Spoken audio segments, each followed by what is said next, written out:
Assalamualaikum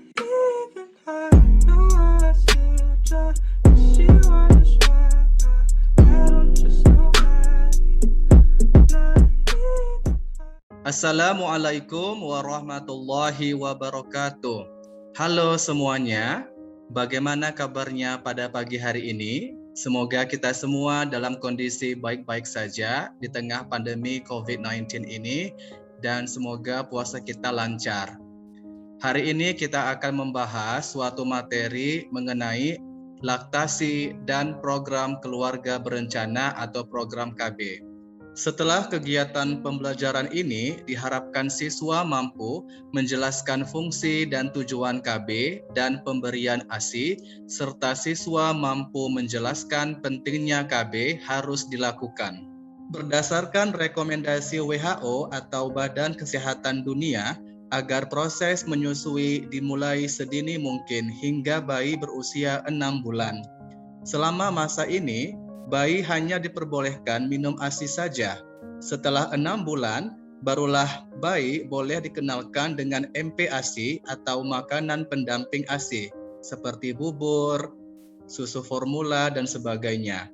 Namun, WHO tetap menyarankan pemberian ASI tetap diteruskan hingga bayi berusia 2 tahun atau lebih, atau biasa kita kenal dengan istilah ASI eksklusif. Begitu banyak manfaat atau keuntungan ASI bagi bayi. Salah satunya adalah bahwa ASI mengandung kolostrum, yaitu cairan bening keemasan yang sangat penting untuk imun atau daya tahan tubuh pertama bayi. Selain itu, ASI juga mengandung berbagai nutrisi penting yang diperlukan bayi untuk tumbuh dan berkembang dengan baik, khususnya di masa 6 bulan pertamanya. Nah, hari ini kita akan membahas tentang konsep laktasi.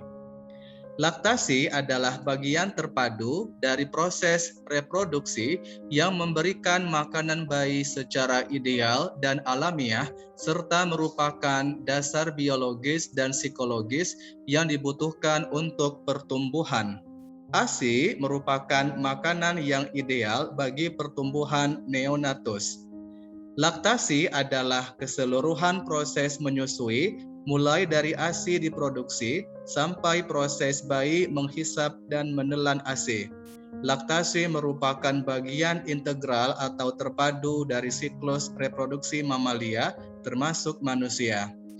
Masa laktasi bertujuan untuk meningkatkan pemberian ASI eksklusif dan meneruskan pemberian ASI hingga anak berusia 2 tahun secara baik dan benar, serta anak mendapat kekebalan tubuh atau imunitas secara alami. Selanjutnya kita akan membahas tentang ASI atau air susu ibu. ASI adalah makanan terbaik bagi bayi sampai usia 6 bulan. Pemberian ASI eksklusif yaitu pemberian ASI tanpa cairan atau makanan lain kecuali suplemen vitamin, mineral, dan atau obat-obatan untuk keperluan medis sampai bayi berusia 6 bulan dan dilanjutkan pemberian ASI sampai 2 tahun pertama kehidupannya. Komponen yang terkandung di dalam ASI sebagai sumber nutrisi untuk pertumbuhan dan perlindungan pertama terhadap infeksi. Proses pembentukan air susu ibu atau ASI merupakan suatu proses yang kompleks melibatkan kelenjar hipotalamus dan payudara yang telah dimulai saat fetus sampai pada pasca persalinan. Menyusui terbaik untuk bayi karena ASI mudah dicerna dan memberikan gizi dalam jumlah yang cukup untuk kebutuhan bayi. Menyusui lebih nyaman dan lebih murah daripada susu formula, dan ASI selalu siap pada suhu yang stabil dengan temperatur tubuh. Banyak ahli telah sepakat, tak ada satupun asupan yang lebih baik untuk bayi selain ASI. Alasannya sudah jelas. ASI mengandung banyak nutrisi penting yang dibutuhkan bayi dalam tumbuh kembangnya, mulai dari vitamin, protein, lemak, karbohidrat, dan berbagai mineral penting lainnya. Memenuhi kebutuhan ASI sesuai dengan perkembangan usia memang sangat penting diperhatikan. Berikut merupakan manfaat dari ASI. Yang pertama, sistem kekebalan tubuh bayi lebih kuat. ASI mengandung zat antibodi pembentuk kekebalan tubuh atau imunitas yang bisa membantunya melawan bakteri dan virus. Jadi, bayi yang diberi ASI berisiko lebih kecil untuk terserang penyakit seperti diare, asma, alergi, infeksi telinga, infeksi saluran pernapasan, konstipasi atau sembelit, sindrom kematian bayi mendadak, dan meningitis atau radang selaput otak. Bayi yang diberi ASI juga berisiko lebih rendah untuk mengalami obesitas dan diabetes tipe 2 di kemudian hari ketimbang bayi yang tidak diberikan ASI eksklusif. Yang kedua, tulang bayi lebih kuat. Bayi yang diberi ASI selama 3 bulan atau lebih memiliki tulang leher dan tulang belakang lebih kuat dibanding yang diberikan ASI kurang dari 3 bulan atau tidak sama sekali. Karena itu, ASI eksklusif berperan penting dalam menunjang pertumbuhan tulang bayi yang kuat. Yang ketiga, mendapat limpahan kolesterol. Kolesterol sangat dibutuhkan bayi guna menunjang tumbuh kembangnya dan zat ini banyak ditemukan pada ASI.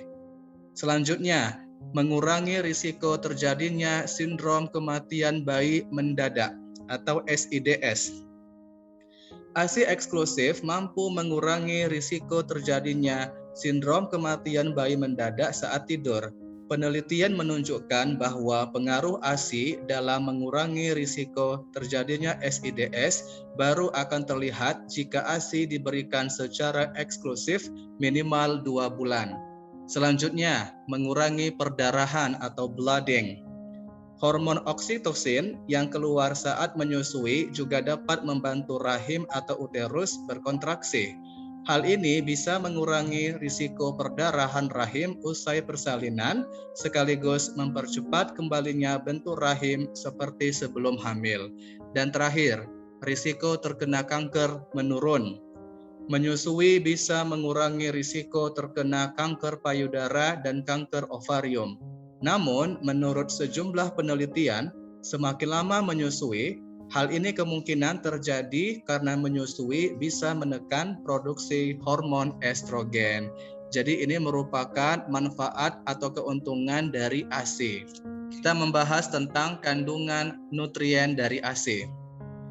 Kelenjar mamae atau kelenjar susu berada di lapisan kulit dan menyekresikan campuran lemak, protein, dan karbohidrat yang dikenal dengan air susu. Ini merupakan kandungan dari ASI. Paling banyak adalah air sebesar 88%, sisanya adalah lemak sebesar 3,8%, protein sebesar 0,9%, laktosa sebesar 7%, dan lain-lain sebesar 0,2%. Kolostrum adalah zat kekebalan untuk melindungi bayi dan berbagai penyakit, terutama diare.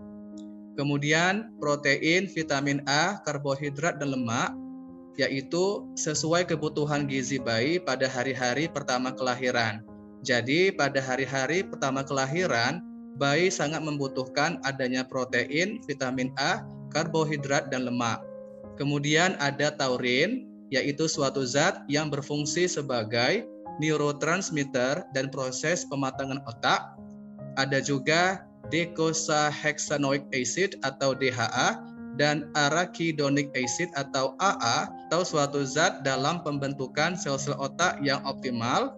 Kemudian imunoglobulin yang berfungsi dalam melumpuhkan bakteri patogen atau bakteri yang dapat menimbulkan berbagai macam penyakit.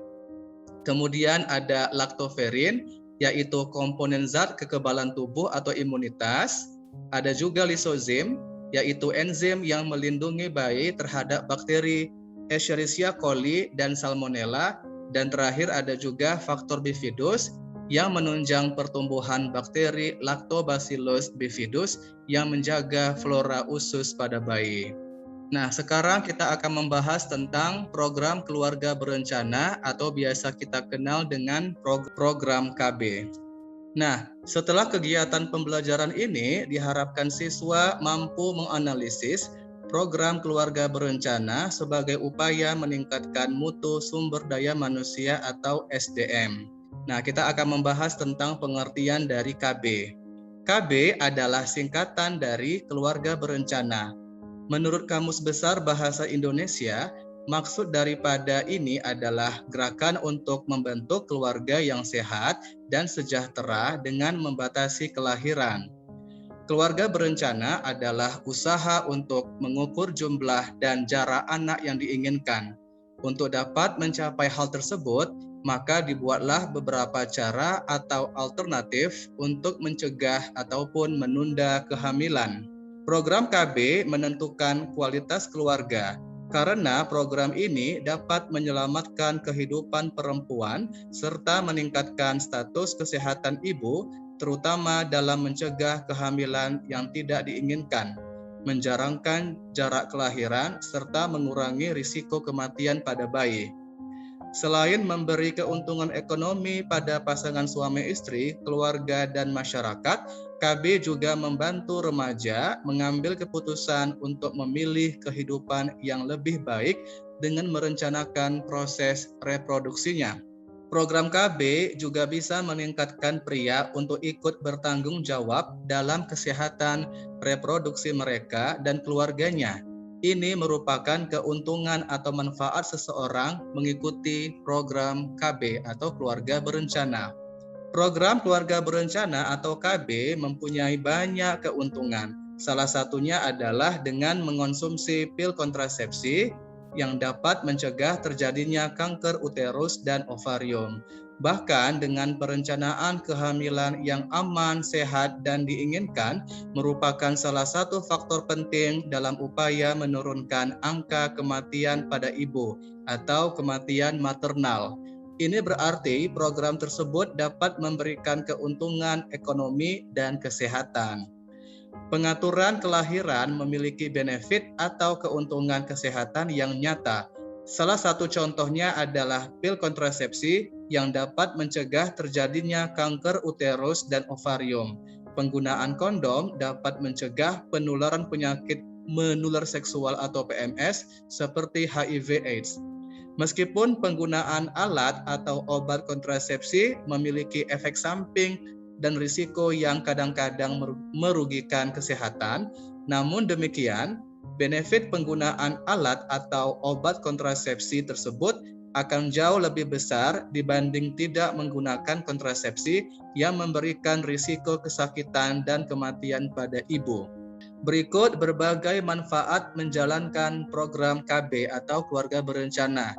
Yang pertama, mencegah kehamilan yang tidak diinginkan, mengurangi risiko aborsi atau pengguguran kandungan, mengurangi angka kematian pada bayi, membantu mencegah penyakit AIDS, menjaga kesehatan mental keluarga, serta menurunkan angka kematian maternal atau angka kematian pada ibu. Selanjutnya kita akan membahas tentang jenis-jenis kontrasepsi. Perlu kamu lihat gambar ini. Nah, ini merupakan jenis-jenis kontrasepsi, yaitu ada penutup serviks, ada kondom pada pria, diafragma, pil KB, spermisida, pelumas, dan kondom pada wanita. Oke, nah kita akan bahas satu persatu tentang jenis-jenis kontrasepsi. Yang pertama, kontrasepsi sederhana yang digunakan secara manual. Ada sistem kalender, kondom, diafragma, spermisida, dan coitus interruptus atau senggama terputus. Ada juga IUD, vasektomi, tubektomi, dan kontrasepsi hormonal. Yuk kita bahas satu persatu.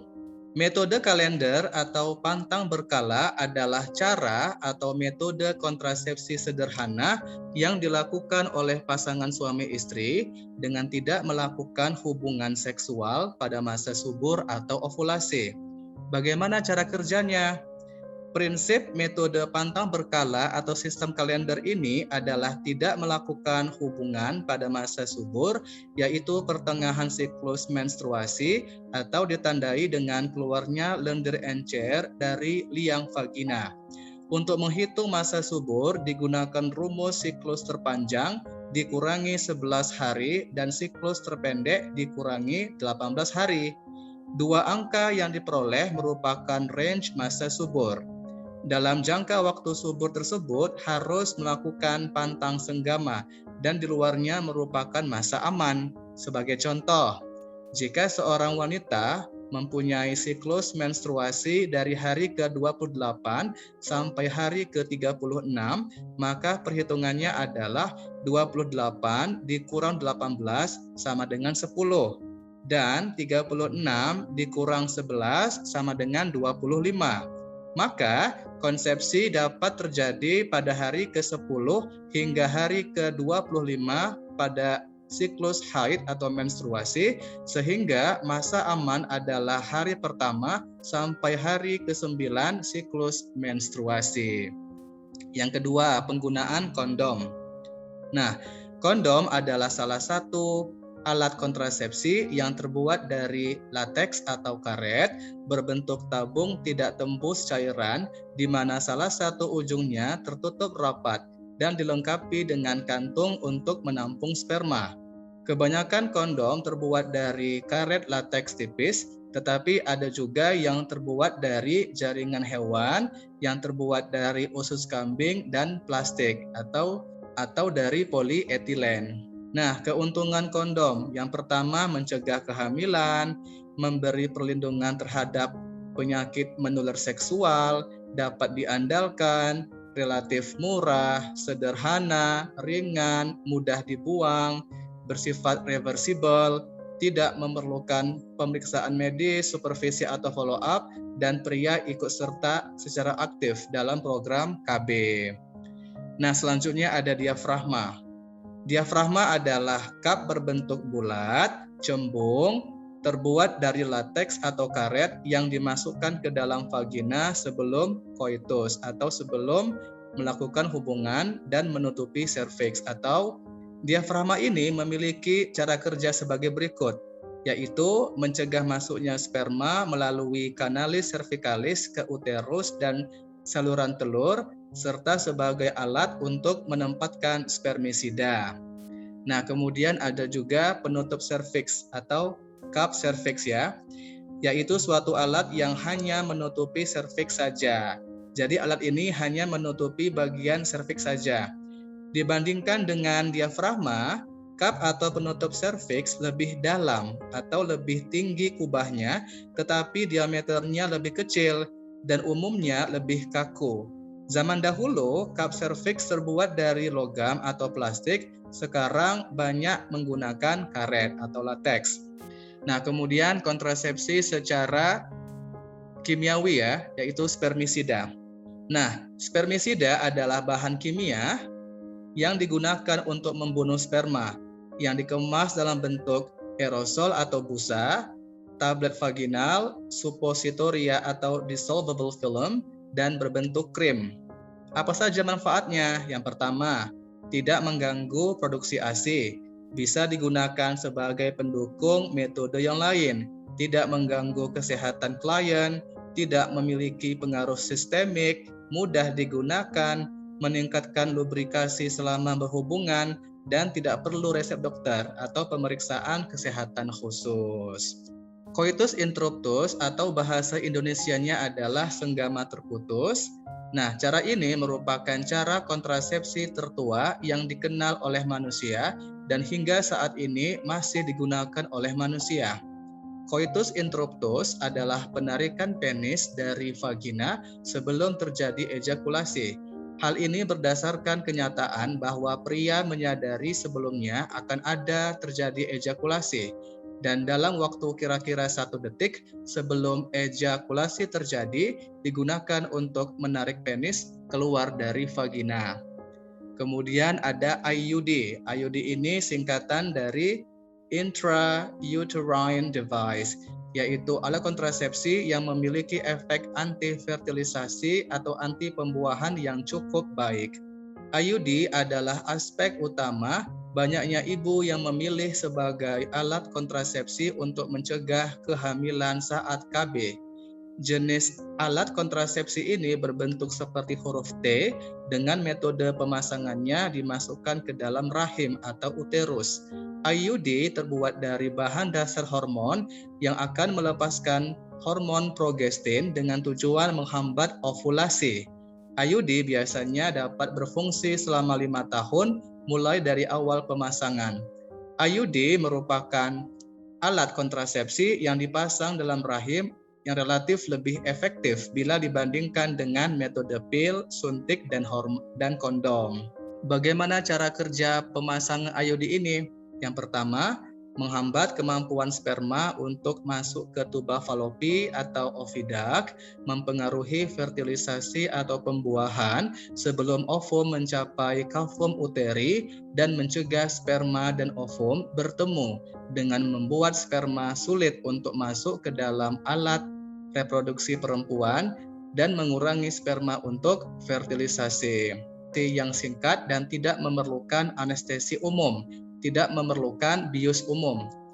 Vasektomi adalah prosedur klinis untuk menghentikan kapasitas reproduksi pria dengan jalan melakukan pemotongan atau pemutusan pada vas deferens sehingga jalur transportasi sperma terhambat dan proses fertilisasi tidak terjadi di ovum. Tubektomi adalah prosedur klinis yang dilakukan dengan cara memotong tuba falopi atau oviduct pada alat reproduksi wanita agar tidak terjadi pembuahan atau fertilisasi. Jadi vasektomi ini dilakukan pada pria, sedangkan tubektomi dilakukan pada wanita. Dan terakhir adalah kontrasepsi hormonal. Kontrasepsi hormonal misalnya dengan menggunakan pil KB atau dengan cara disuntik. Kontrasepsi oral adalah kontrasepsi untuk wanita yang berbentuk tablet, mengandung hormon estrogen dan progesteron yang digunakan untuk mencegah kehamilan. Kontrasepsi oral terdiri atas 5 macam, yaitu pil kombinasi, pil sekuensial, pil mini, once a month pill, dan morning after pill. Pil kombinasi dalam satu pil terdapat estrogen dan progesteron sintetik yang diminum 3 kali seminggu. Pil sekuensial, pil ini dibuat sedemikian rupa sehingga mirip dengan urutan hormon yang dikeluarkan ovarium pada tiap siklus. Maka berdasarkan urutan hormon tersebut, estrogen hanya diberikan selama 14 hingga 16 hari pertama, diikuti oleh kombinasi progesteron dan estrogen selama 5 hingga 7 hari terakhir. Pil mini merupakan pil hormon yang hanya mengandung progesteron dalam dosis mini, kurang dari 0,5 miligram, yang harus diminum setiap hari termasuk pada saat haid. Yang keempat, once a month pill, yaitu pil hormon yang mengandung estrogen yang bersifat long acting, yaitu biasanya pil ini terutama diberikan untuk wanita yang memiliki biological health life panjang. Dan terakhir, morning after pill merupakan pil hormon yang mengandung estrogen dosis tinggi yang hanya diberikan untuk keadaan emergensi saja, seperti pada kasus pemerkosaan dan kondom bocor. Kontrasepsi dalam bentuk suntikan atau injeksi, yaitu cara untuk mencegah terjadinya kehamilan dengan melalui suntikan yang mengandung suatu cairan berisi zat berupa hormon estrogen dan progesteron ataupun hanya progesteron saja untuk jangka waktu yang tertentu. Kesimpulan dari tujuan program KB ini adalah memperbaiki kesehatan dan kesejahteraan ibu, anak, keluarga, dan bangsa, mengurangi angka kelahiran untuk menaikkan taraf hidup rakyat dan bangsa, memenuhi permintaan masyarakat akan pelayanan KB yang berkualitas, termasuk upaya-upaya menurunkan angka kematian pada ibu, bayi, dan anak, serta penanggulangan masalah kesehatan reproduksi. Demikianlah pembahasan materi laktasi dan program keluarga berencana untuk pertemuan kali ini. Apabila ada pertanyaan atau respon dari siswa-siswi sekalian, silakan dilontarkan pertanyaannya di kolom komentar. Terima kasih atas perhatiannya. Wassalamualaikum warahmatullahi wabarakatuh. Sampai jumpa pada pertemuan berikutnya.